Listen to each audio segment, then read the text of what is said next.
Marcos 13, vamos a leer todo el capítulo. Saliendo Jesús del templo, le dijo uno de sus discípulos: Maestro, mira qué piedras y qué edificios. Jesús respondiendo le dijo: ¿Ves esos grandes edificios? No quedará piedra sobre piedra que no sea derribada. Y se sentó en el monte de los Olivos frente al templo. Y Pedro, Jacobo, Juan y Andrés le preguntaron aparte: Dinos, ¿cuándo serán esas cosas? ¿Y qué señal habrá cuando todas esas cosas hayan de cumplirse? Jesús respondiéndoles comenzó a decir: Mirad que nadie os engañe, porque vendrán muchos en mi nombre, diciendo: Yo soy el Cristo, y engañarán a muchos. Mas cuando hagáis de guerras y rumores de guerras, no os turbéis, porque es necesario que suceda así, pero aún no es el fin. Porque se levantará nación contra nación, y reino contra reino, y habrá terremotos en muchos lugares, y habrá hambres y alborotos. Principios de dolores son estos. Pero mirad por vosotros mismos, porque os entregarán a los concilios, y en las sinagogas os azotarán, y delante de los gobernadores y de reyes os llevarán por causa de mí, para testimonio a ellos. Y es necesario que el Evangelio sea predicado antes a todas las naciones. Pero cuando os trajeran para entregaros, no os preocupéis por lo que habéis de decir, ni lo penséis. Lo que os fue dado en aquella hora, eso hablad. Porque no sois vosotros los que habláis, sino el Espíritu Santo. Y el hermano entregará a la muerte al hermano, y el padre al hijo, y se levantarán los hijos contra los padres y los matarán. Y seréis aborrecidos de todos por causa de mi nombre. Mas el que persevere hasta el fin, éste será salvo. Pero cuando veáis la abominación desoladora de que habló el profeta Daniel, puesto donde no debe estar, el que lee, entienda. Entonces los que estén en Judea huyan a los montes. Y el que esté en la azotea no descienda a la casa, ni entre para tomar algo de su casa. Y el que esté en el campo no vuelva atrás a tomar su capa.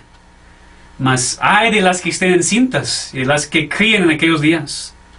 Orad pues que vuestra vida no sea en invierno, porque aquellos días serán de tribulación, cual nunca ha habido desde el principio de la creación que Dios creó, hace ese tiempo ni la habrá.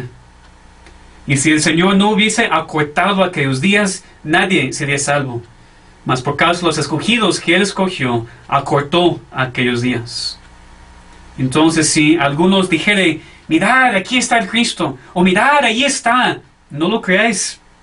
Porque se levantarán falsos Cristos y falsos profetas, y harán señales y prodigios para engañar, si fuese posible, aun los escogidos. Mas vosotros mirad, os lo he dicho todo antes. Pero en aquellos días, después de aquella tribulación, el sol se oscurecerá, y la luna no dará su resplandor, y las estrellas caerán del cielo, y las potencias que están en los cielos serán conmovidas. Entonces verán al Hijo del Hombre, que vendrá en las nubes con gran poder y gloria. Y entonces enviará a sus ángeles, y juntará a sus escogidos de los cuatro vientos, desde el extremo de la tierra hasta el extremo del cielo. De la higuera aprended la parábola. Cuando ya su rama está tierna y brotan las hojas, sabéis que el verano está cerca. Así también vosotros, cuando veáis que suceden estas cosas, conoced que está cerca a las puertas. De cierto os digo que no pasará esta generación hasta que todo esto acontezca. El cielo y la tierra pasarán, pero mis palabras no pasarán. Pero de aquel día, de la hora, nadie sabe, ni aun los ángeles que están en el cielo, ni el Hijo, sino el Padre.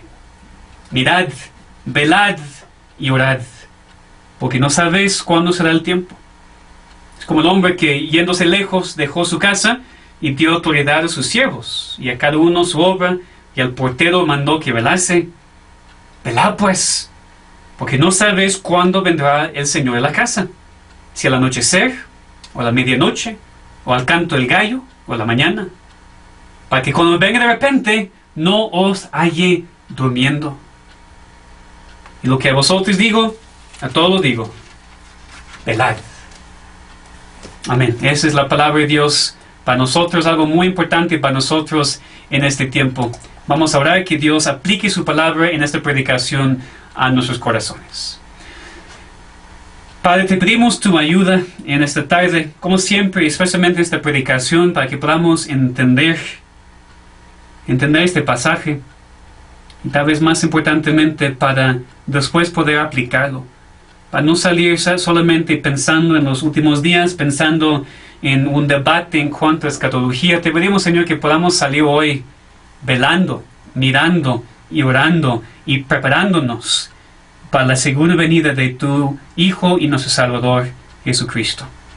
Ilumina tu palabra a nuestros corazones, te pedimos. En el nombre de Cristo. Amén. Cuando tratamos con pasajes difíciles en la Biblia, por ejemplo, pasajes de profecía, como aquí en Marcos 13, que recordemos siempre nuestra necesidad del Espíritu Santo en la lectura e interpretación de su palabra.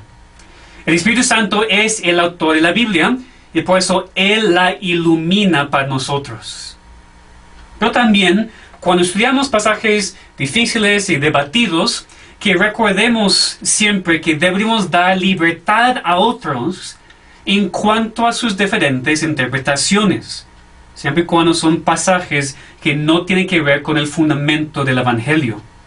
Es decir, podemos nosotros estar en una iglesia local con personas que no creen exactamente como nosotros en cuanto a la escatología, el estudio de los últimos días. Está bien, podemos estar en desacuerdo en algunos puntos de la interpretación de la profecía y no pasa nada. En este pasaje, el debate se centra en el tiempo del cumplimiento de esas profecías. Si todas las profecías del capítulo ya han sido cumplidas, o solamente algunas, o todo es todavía futuro. Vamos a estudiar en el contexto hoy cómo deberíamos entender estas profecías.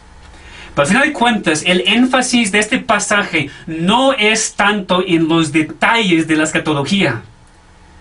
Cristo estaba más interesado en la reacción práctica. O sea, en vez de especular de la profecía y pensar que tal país y tal evento cumple tal profecía, deberíamos estar mirando, velando, orando y preparándonos para la segunda venida de nuestro Señor Jesucristo. Este es el enfoque de este pasaje. Digo eso al principio porque vamos a ver todo el capítulo, toda la explicación, toda la interpretación, pero no quiero que perdamos de la vista lo que es el énfasis, el enfoque de este pasaje.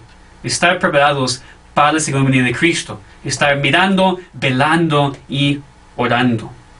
Lo que vemos en este pasaje es que Cristo estaba preparando a su pueblo, su iglesia, para el futuro. En la primera sección del capítulo, preparando a los discípulos y los demás cristianos para su futuro pronto, en la destrucción de Jerusalén y el templo. Y después en la segunda parte, la última parte del capítulo, preparando a su iglesia para el futuro más lejano en su segunda venida. Cristo aquí enfatizó, puesto que nadie sabe la fecha, se requiere la vigilancia. Se requiere que velemos y oremos. Entonces voy a tomar el tiempo para explicar todo el capítulo, para que entendamos lo que está pasando aquí. Pero al final quiero que nos enfoquemos en cómo Cristo terminó el pasaje, en la preparación que todos nosotros necesitamos tener. Los cristianos no deben enfocarse tanto en la cronología del fin del mundo, sino deberían mirar, velar y orar en preparación para el regreso de nuestro Señor Jesucristo.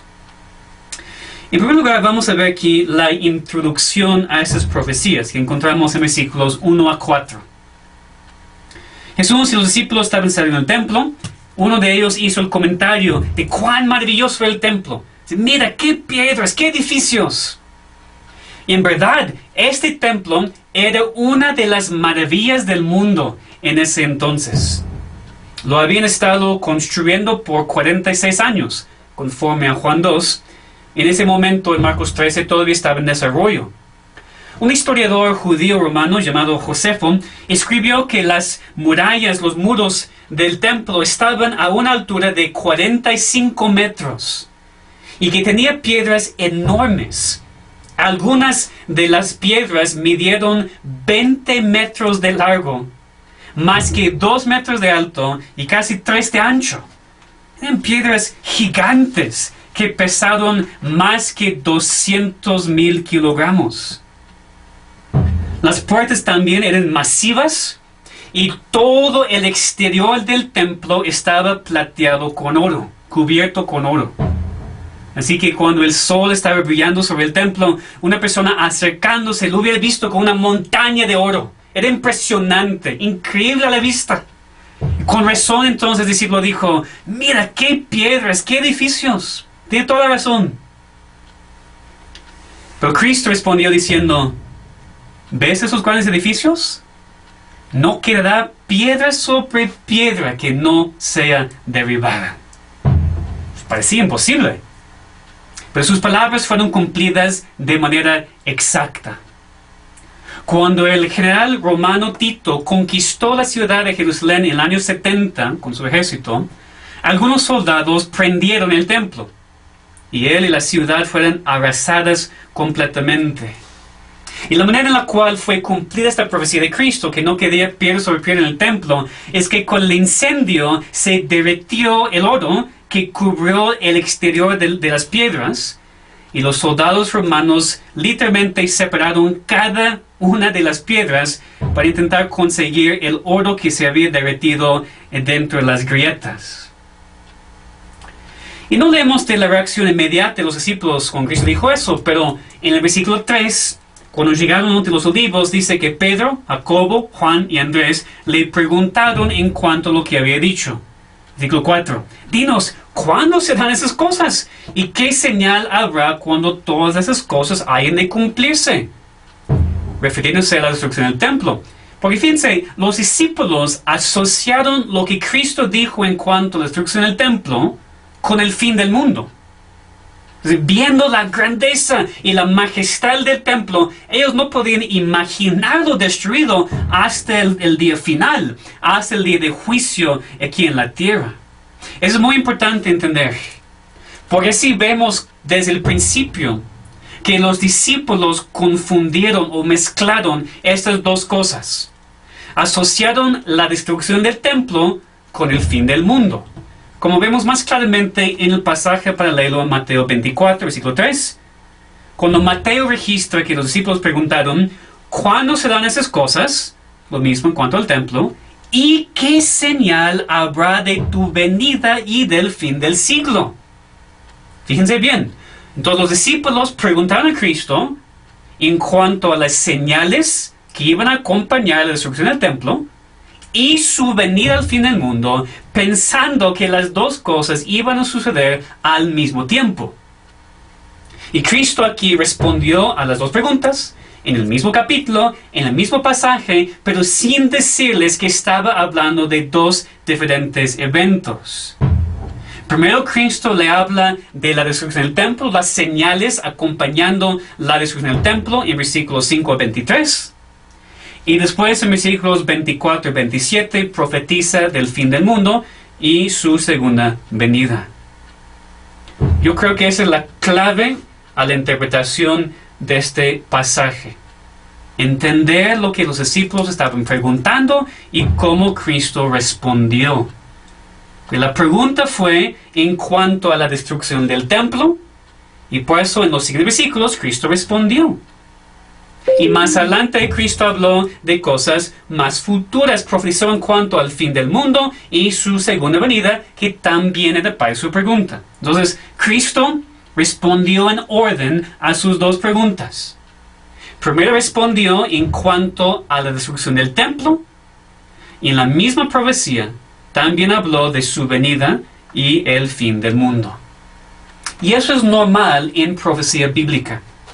En la profecía bíblica muchas veces leemos en una sola profecía de algo que va a ser cumplido muy pronto y otra cosa que va a ser cumplida más adelante. Completamente normal en profecía bíblica y es lo que vemos también aquí en Marcos 13. Así que tenemos aquí una profecía en versículos 5 a 23 de la destrucción del templo. Y otra profecía en versículos 24 y 27 de la segunda venida de Cristo y el fin del siglo. Cristo respondió a los discípulos precisamente conforme a sus preguntas. Entonces vayamos primero la profecía en versículos 5 al 23. Aquí vemos la profecía, las señales que iban a acompañar la destrucción del templo. Recuerden, eso fue la pregunta de los discípulos. ¿Cuándo serán esas cosas? ¿Cuáles son las señales de la destrucción del templo? Cristo empieza en versículo 5 diciendo, mirad que nadie os engañe. Dijo eso porque en los años antes de la destrucción del templo, la historia registra que llegaron varios falsos maestros, personas hartos de ser el Cristo, como leemos en el versículo 6. Los discípulos deberían tener cuidado y no ser engañados por esas personas. Es un buen aviso para nosotros hoy en día también, porque todavía hay muchas personas que quieren engañarnos, que vienen en nombre de Cristo, pero no son parte de Cristo. Muchos que vienen con sus conferencias de escatología y profecía y nada más quieren engañar.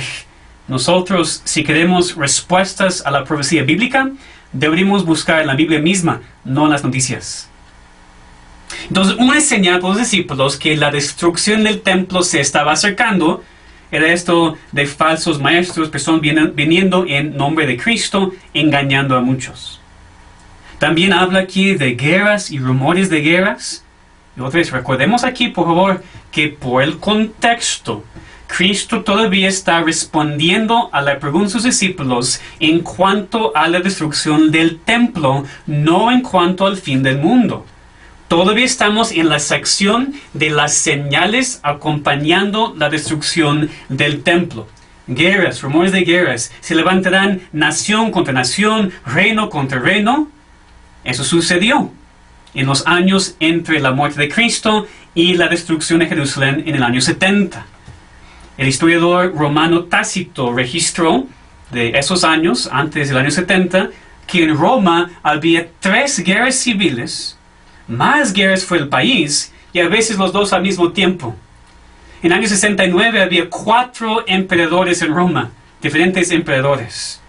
Y la audiencia original de ese libro, que recuerden, son los cristianos en Roma, hubieran estado viviendo eso. Hubieran reconocido inmediatamente que las señales mencionadas por Cristo estaban sucediendo ante sus ojos. Guerras, rumores de guerras, nación contra nación y reino contra reino, ya sucedió. Ya sucedió. También Cristo mencionó que habrá terremotos en muchos lugares, habrá hambres, alborotos, principios de dolores honestos. Todo eso también sucedió en esos días. Había un terremoto masivo en Frigia en el año 61. Otro en Pompeya en el año 63. Entre los años 41 y 54 había 4 diferentes hambres registradas por el historiador Josefo. Entonces realmente no hay ninguna razón para considerar esos versículos como todavía futuros para nosotros. Cristo estaba respondiendo a la pregunta en cuanto a las señales de la destrucción del templo. Y esas cosas ya sucedieron en los años antes del año 70, la misma historia lo ha registrado. Después leemos en el versículo 9 que los discípulos iban a ser entregados, azotados y llevados ante las autoridades.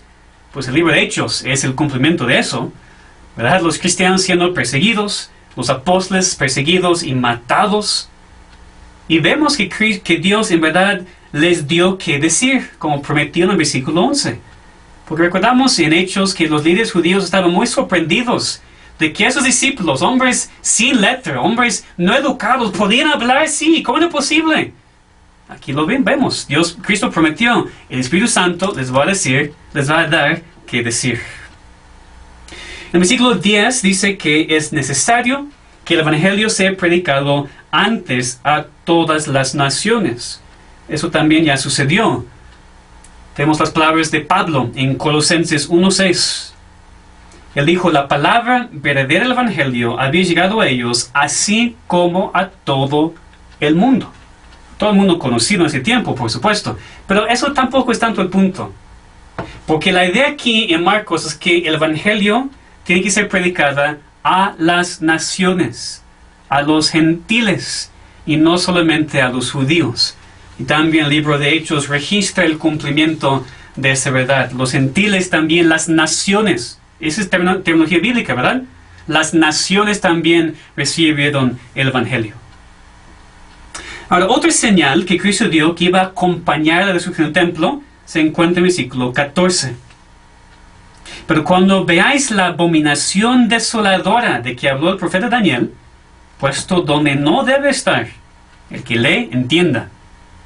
Entonces los que están en Judea huyan a los montes. Daniel había profetizado en el capítulo 2 de su libro de la abominación desoladora.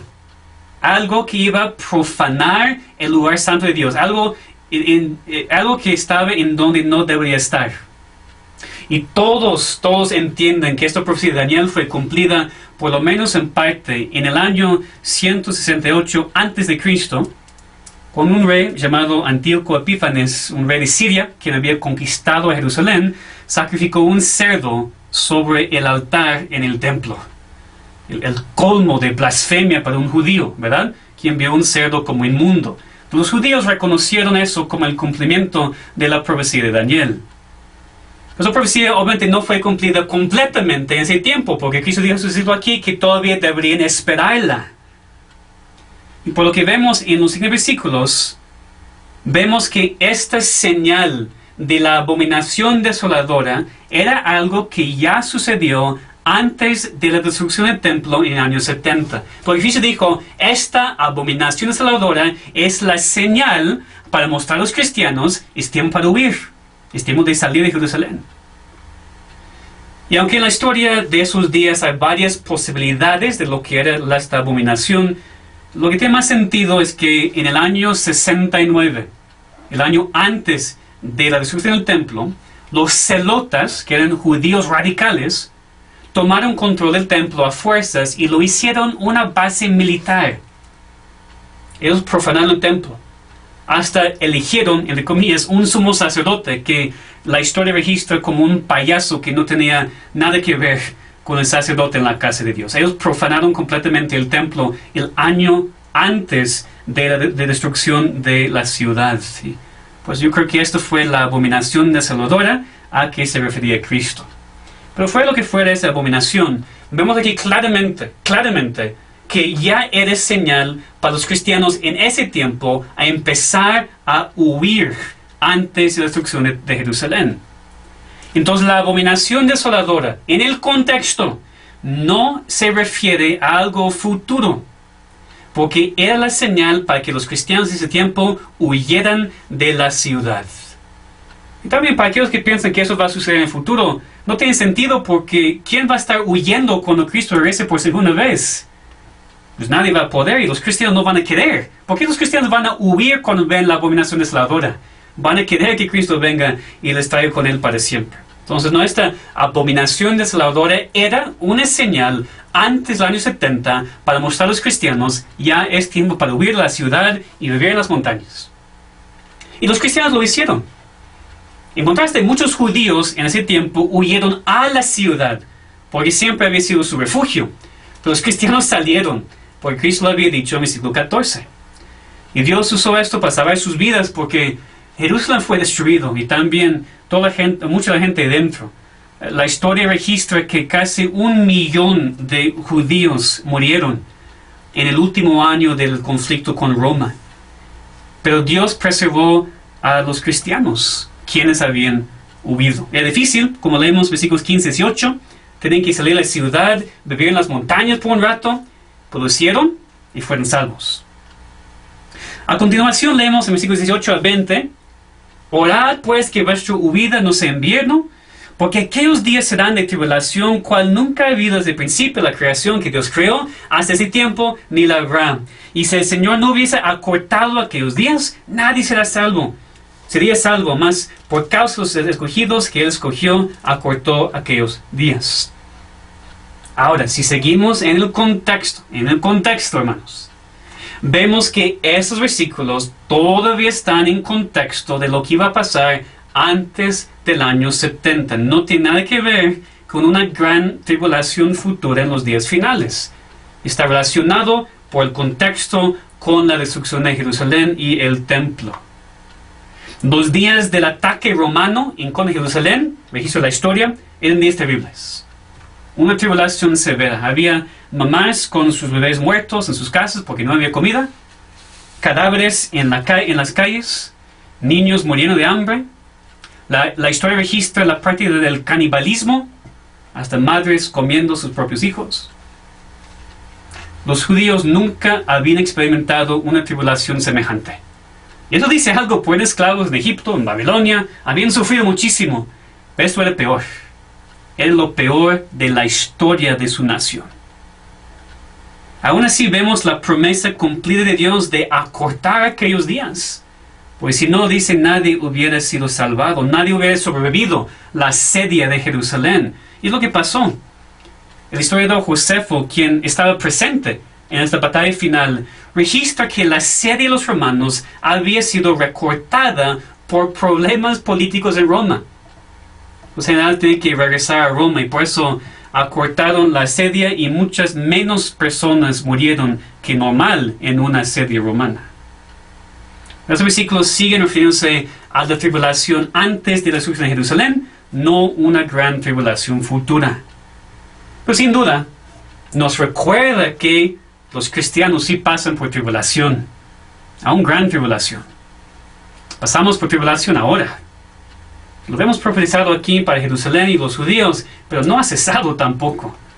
Ahora es una tribulación espiritual, a veces también física, que va a estar con nosotros hasta que Cristo regrese en gloria para poner todos sus enemigos por estrado de sus pies.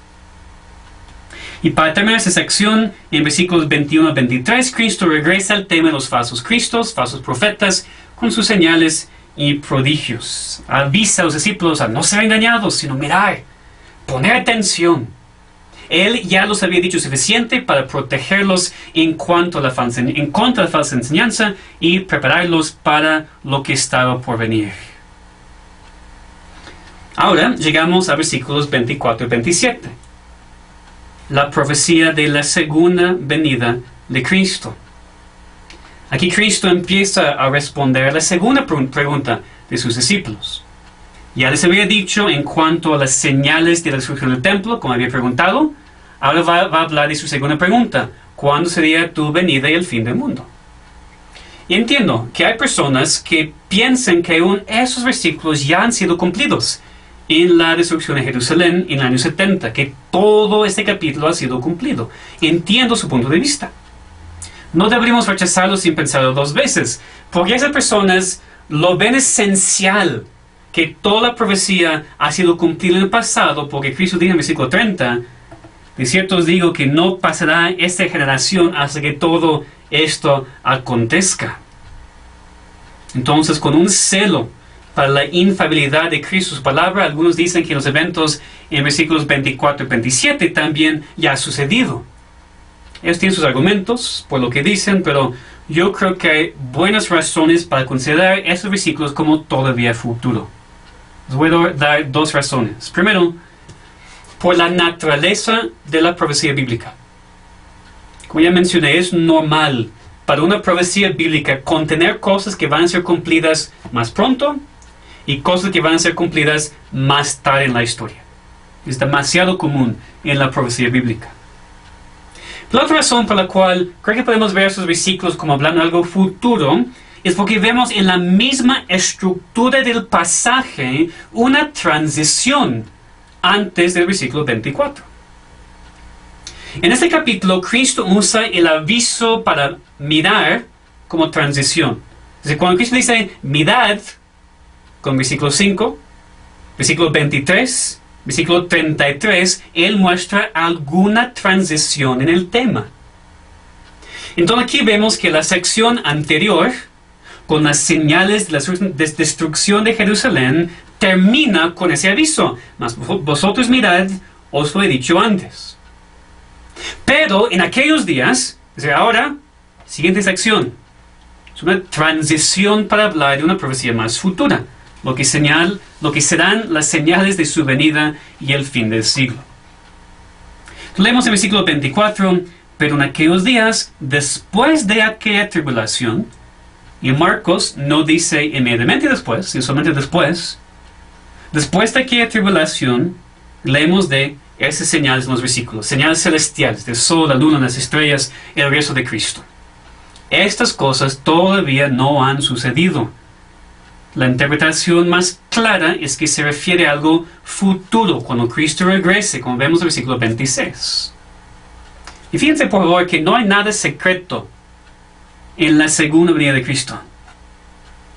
No hay un regreso secreto de Jesús y después un regreso glorioso.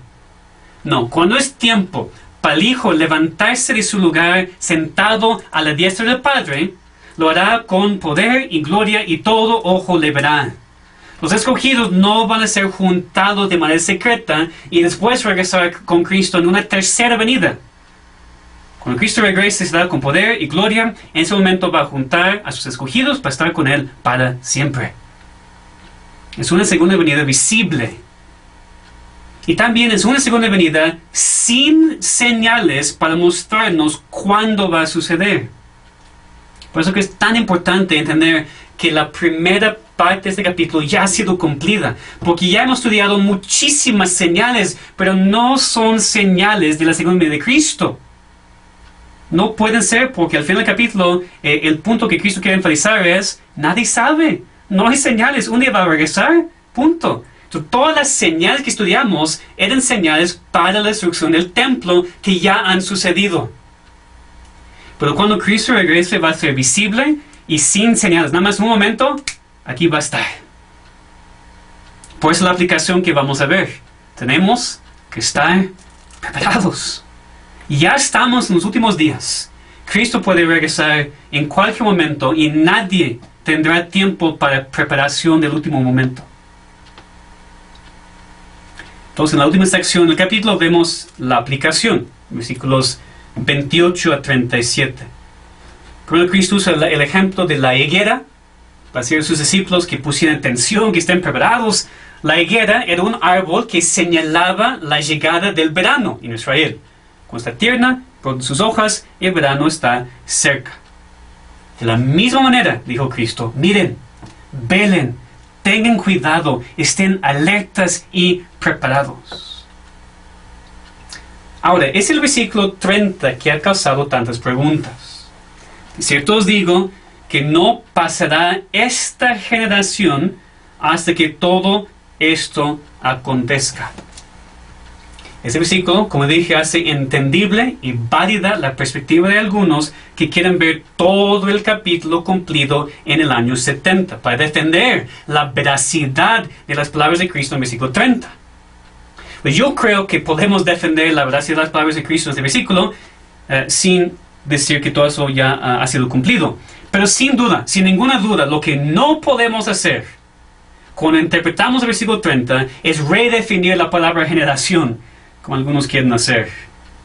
Una generación para un judío hubiera sido entendido como aproximadamente 40 años. Eso es innegable. Y Cristo está diciendo que esas cosas iban a suceder dentro de 40 años. Es lo que ya sucedió. Cristo murió cerca al año 30 y los romanos destruyeron la ciudad en el año 70, más o menos 40 años.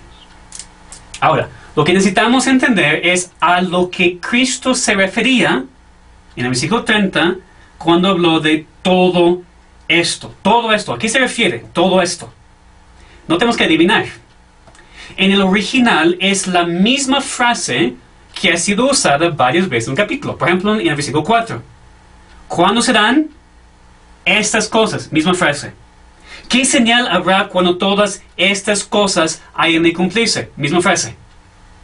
Versículo 23. Os lo he dicho todo antes. Misma frase. Entonces vemos esta frase, todo esto, todas esas cosas, refiriéndose en el contexto a la destrucción del templo. Pero esta frase no es usada en versículos 24 y 27 para hablar de la segunda venida de Cristo. Entonces Cristo usa la misma frase en el versículo 30. Y deberíamos poner atención a la alusión. Se relaciona con la profecía de versículos 5 a 23. Todas esas señales, hasta la abominación desoladora y la destrucción del templo, iban a suceder antes de que esa generación pasara.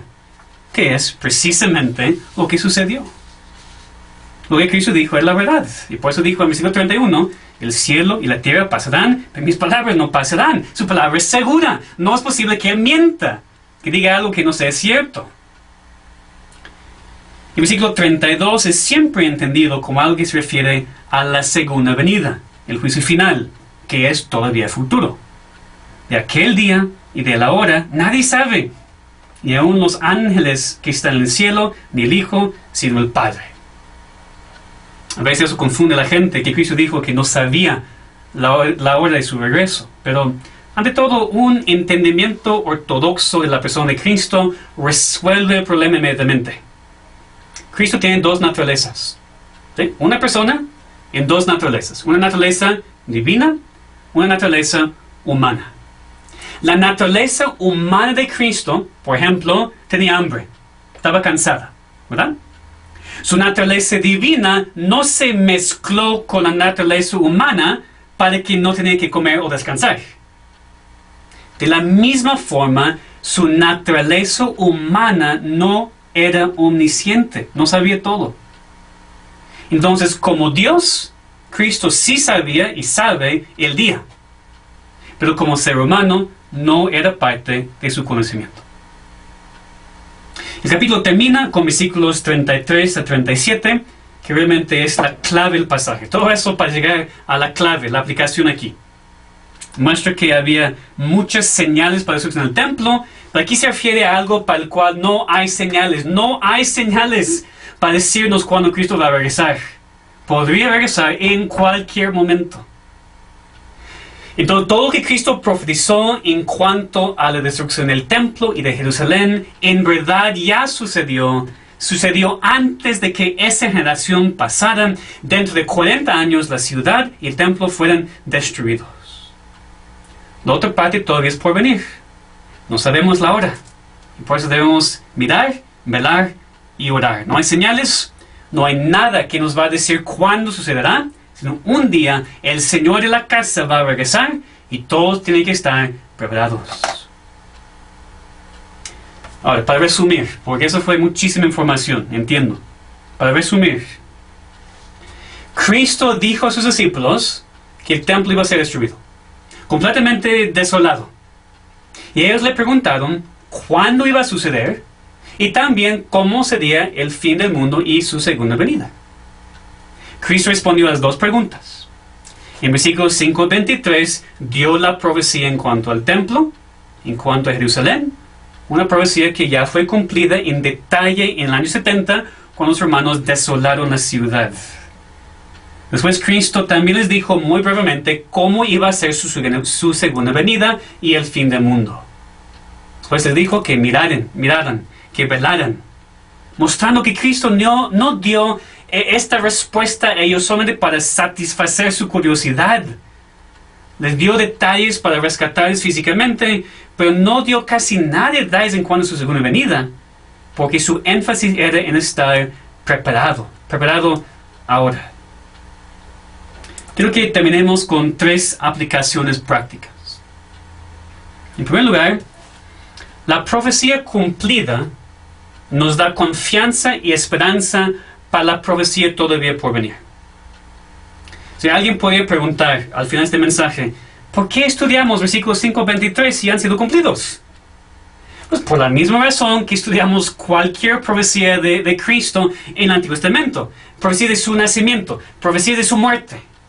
En parte nos dan confianza en la palabra de Dios.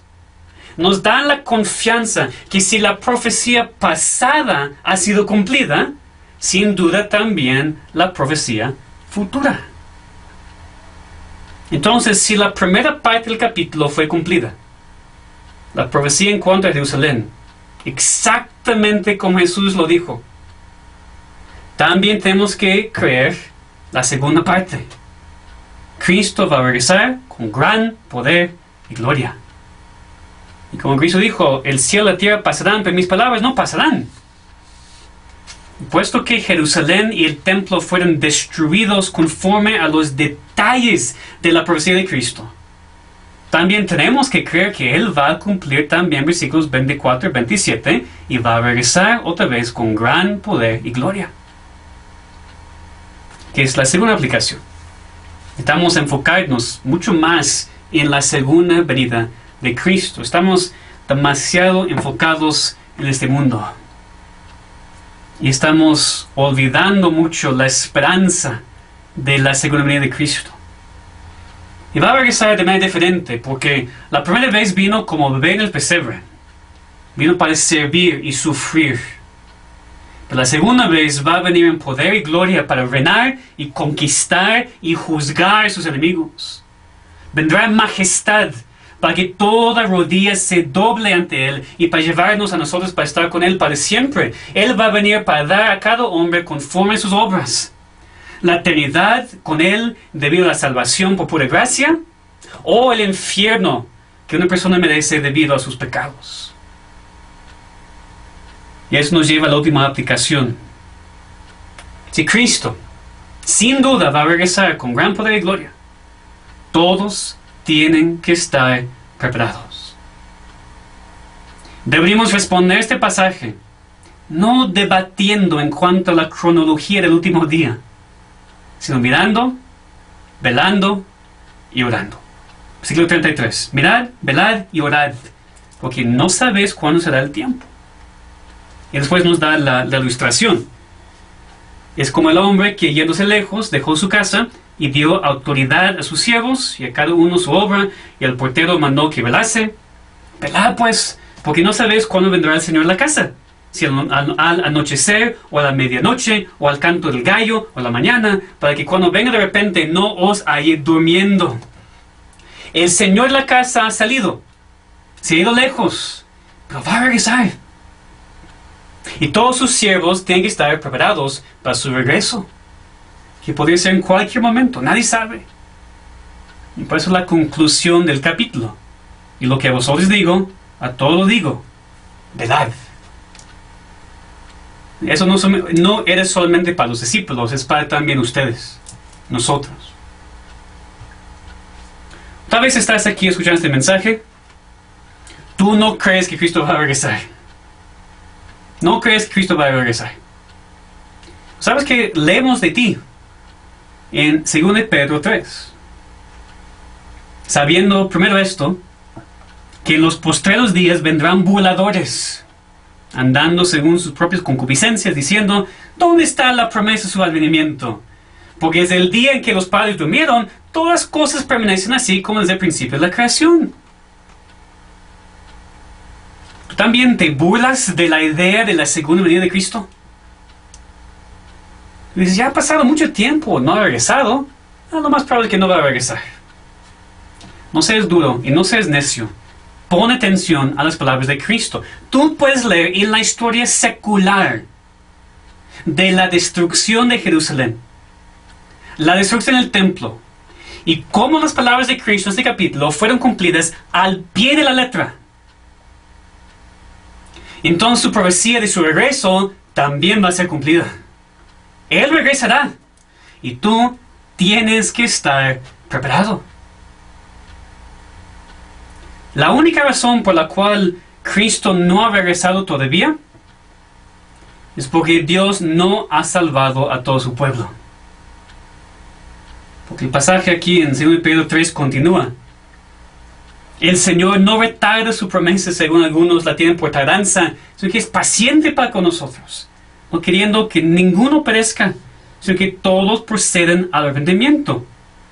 Pero el día del Señor vendrá como ladrón de la noche, en el cual los cielos pasarán con gran estruendo, y los elementos ardiendo serán deshechos, y la tierra y las obras que en ella hay serán quemadas. Entonces tú debes estar agradecido que Cristo no ha regresado todavía, porque significa que todavía hay oportunidad para ti para ser salvo.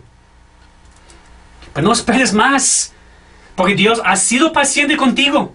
No quiere que perezcas, pero eventualmente será demasiado tarde. O vas a morir con este virus, o de otra manera, o Cristo va a regresar. Y no vas a tener ningún aviso de antemano. Ni una hora, ni un día, una semana. Vendrá como ladrón en la noche. Tienes que estar preparado hoy, para que Dios no te halle durmiendo. Y cristiano, ¿tú estás preparado? en el sentido de tu estado eterno, porque Dios te ha salvado por su gracia. ¿Pero estás preparado en cuanto a tu vida diaria? Tienes que ser un siervo fiel, mirando, velando, orando, trabajando. Pues no somos los señores de la casa, somos los siervos. Vivimos en la casa, esperamos a Él. Estamos, dice, como dice en Tito, aguardando la esperanza bienaventurada y la manifestación gloriosa de nuestro gran Dios y Salvador Jesucristo. Tenemos que estar preparados en nuestra vida y también tener mucha confianza, mucho ánimo en tiempo de tribulación como este, porque Cristo sí va a regresar y aquí no vamos a estar para siempre. Por tanto, no durmamos como los demás, sino velemos y seamos sobrios. 1 Tesalonicenses 5:6. Hermano, hermana, ¿cómo pasarías el día de mañana si supieras que Cristo iba a regresar en la noche? ¿Cómo pasarías el día de mañana si supieras que Cristo iba a regresar en la noche? Así deberíamos pensar. Los detalles y la cronología de la escatología no deberían distraernos de lo que es más importante. Aquí Jesús no intentó dar todos los detalles a sus discípulos. Simplemente les preparó para la destrucción del templo y los dijo que deben estar preparados para su venida. Eso es todo. Cristo va a regresar. Estén preparados. Eso es lo importante. No deberíamos enfocarnos en la cronología del fin del mundo, sino deberíamos mirar, velar y orar en preparación para el regreso de nuestro Señor Jesucristo. Vamos a orar. Nuestro Padre, damos muchísimas gracias por este pasaje, difícil en cierto sentido, pero también muy claro en la aplicación. Te pedimos, Señor, por las personas escuchando este mensaje que no son tus hijos, que no entienden todavía su necesidad, que no creen en ti, ni en tu Hijo, ni en su segunda venida. Señor, te pedimos que quebrantes sus corazones completamente, para que encuentren la solución y la salvación en Cristo, para la salvación de sus almas. Te pedimos, Señor, que puedan estar ellos preparados para estar ante ti un día. Que pueden darse cuenta de que en sí mismos no pueden, sus obras no pueden, que solamente por Cristo y en Cristo hay salvación. Y como tus hijos, Señor, ayúdanos a estudiar pasajes así, no brincarlos porque son difíciles, estudiar el tema de la profecía, ayúdanos a no ser distraídos, a no tener tanto deseo de debatir los detalles y cronología que olvidamos lo que es más importante, que es que tenemos que estar preparados. Ayúdanos a mirar, velar y orar. Ayúdanos a estar preparados para tu regreso. Ayúdanos a vivir cada día como si tú regresarías en la noche. Porque podrías. Cámbianos, te pedimos. Ayúdanos a tener otra perspectiva de nuestras vidas. Y no vivir por el momento, sino vivir para el futuro. Te pedimos eso en nombre de Cristo. Amén.